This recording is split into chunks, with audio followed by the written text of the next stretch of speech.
Você quer ir nessa? Tudo bem? Muito bom isso. Você nem tá falando bem? Tudo bem. Pessoal, tá me imaginar. Você é uma boa pessoa. Boa, depende do tipo de boa. Quantos anos você tem? Tenho 17 pessoas, sou muito novo, tá?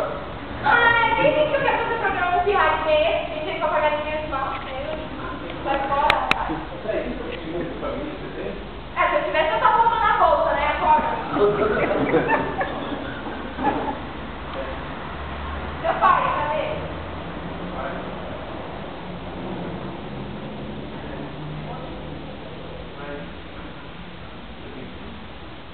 Eu tenho, mas falaram que ele morreu aí. Tem que eu saber. É, mas tudo acaba só quando termina bem. Esse não tem nada a ver. Porque não terminou. Tá bom, deixa eu ir lá. Sabe como é que é, né? Tem o negão aí, as duas horas que o cara tem.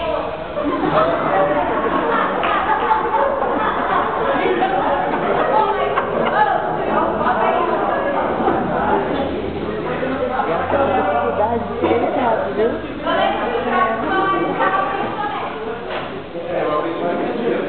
E ela brigou com meu pai. Por acaso, você teria uma foto dele? Eu até tenho, né?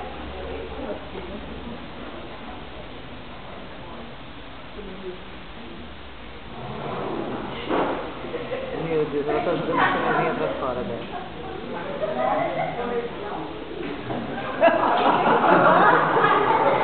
Achei que eu tinha falado pra guardar o estado da sua puta.